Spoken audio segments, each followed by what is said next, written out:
and thank you for joining me today, and Rebecca.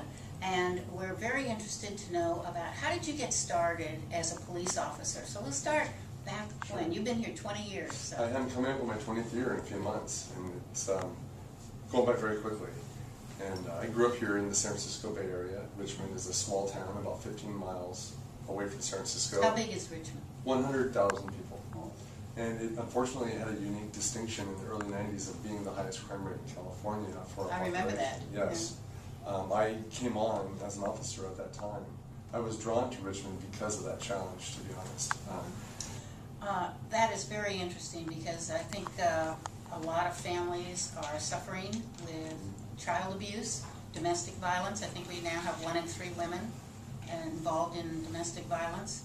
So tell us, what have you learned that you think is going to help stop this epidemic, as I call it? Sure. I believe that we as a society have to look at what are the messages we send about what's permissible and what's acceptable. I'm not talking necessarily about marketing that tends to objectify a woman. I don't think we can wrap our hands around that. But I think what we needed to do, and I'll speak for the city of Richmond, is own those hidden person crimes, the domestic crimes of child abuse, elder abuse, sexual assault, and make them more of a societal community problem. I think there's a fear that every time the police are made aware of a problem of a domestic nature, it's going to equal an arrest, but it doesn't always. No. We bring stability to those problems many, many ways. And unfortunately, many of the victims who are vulnerable don't know the resources that are there for them. Well, now, I think the national average police to citizens is something like 2.5 police officers for every 1,000 citizens. What is the ratio here in Richmond? We're slightly below that, and we had been down to 155. We had mentioned earlier 100,000 officers, 100,000 citizens, and we have an unacceptably high crime rate for a few reasons. So we need to have more than the national average. We went down to 155 about 10 years ago, and that was when we were just not able to do many of the important things that should be done by a police department. We weren't able to follow up on misdemeanors. We weren't able to pursue felony investigations without an overt suspect listed on the face page. Just huge deficiencies in our service. And that was born out of financial difficulties that eventually hit other communities in the United States. Well, how do you utilize volunteers in this community? Because there are a lot of citizens that are very concerned about drugs and crime and violence. So what are you doing? Yeah, you mentioned we had to reach out and get help from the community. And that's actually the premise of law enforcement, if you really think about it. That anytime you have a police department that is solely providing a service or a duty, they're falling short in empowering the community to do it for themselves. Right. We certainly are not asking for community members to intervene in dangerous or violent situations. And we don't want any level of confrontation that could be violent.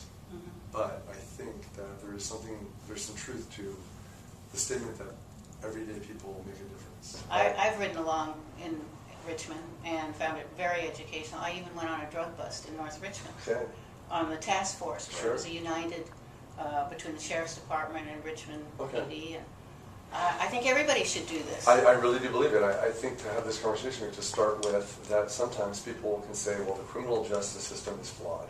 And maybe that is true. I'm not able to address that. I don't think that an arrest solves every problem at all. I really don't think that is. But people tend to want to hear when you're talking about, hey, there was a robbery spree and we arrested the bad guys. Like everyone just kind of feels like, oh, okay, we're 185 policewomen, police officers. But we're also people, and so when you walk through the hallways, and we'll do this in a moment, if you start really looking at the officers and look at how diverse we are with age, gender, ethnicity, culture, you start to realize that we, first of all, are not set up to fall into that easy category of, oh, they just are an occupational force and they don't identify with the community. And as I mentioned earlier, people can resent any type of enforcement action, but sometimes when you explain what was driving it or why, almost like when somebody's driving and they get a ticket. If the officer were to explain what they did wrong and how it affects public safety, it usually goes a little bit better than just a kind of an authoritarian, sign here, goodbye. And I guess you asked earlier, what do I want, what do I wish? I just wish somehow we had more mediums to get our messages across about who we are and what we want for the community, to avoid some of the easy pitfalls that a police department falls into. We recently did a major investigation where we did a wiretap, and we arrested 22 people. Wow, that's a lot. It is, and it was actually, we spoke earlier about, for a city of 100,000, there's a few hundred that are perpetuating most of the violence. Well, these were those individuals. And because it's a wiretap, you have to trust me that we had just very compelling evidence that they were ordering and saying and encouraging each other to do awful things. But people were upset that it was a wiretap? Yeah, they felt that it was sneaky. And I am trying to wrap my head around it because, again, these are people that were being kind of blatant and cavalier about ordering murders. But we didn't arrest the people for just saying that. We arrested them for having the conversation, obtaining a gun, and then going to actually do the shooting. We intercepted on 4 separate occasions people going to do shootings. We saved lives, absolutely. There's no way, I'm not being dramatic or like we deserve a hero's welcome. I know for a fact that we saved lives by stopping those individuals.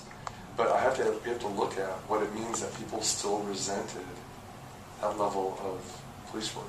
It does not help that we partnered with federal agencies, and federal agencies have a much more difficult time connecting to a community because of the nature of their territories and how they do their jobs.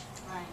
So, well, I commend you for all the work you're doing. It sounds like things are going great. They can always improve, but congratulations on the work you have achieved. And any last thought you want to? I just brought you some of the statistics. I don't like numbers, but look at violent crimes.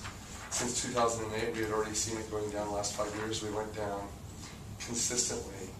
And I would point out that we are really diligent about soliciting where the crimes are occurring and not letting underreporting or non-reporting affect us. So I stand by that.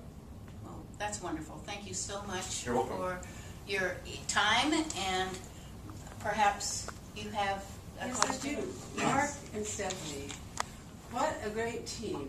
I wonder if you both realize that instead of being an authority over other people and having your power over other people, you walked in and taught them how to empower themselves.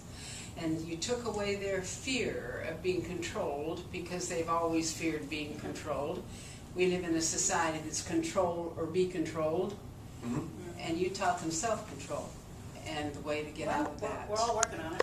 And I think that is absolutely wonderful. Your examples are something I want to share everywhere because you're both really model citizens, and I thank both of you for letting me interview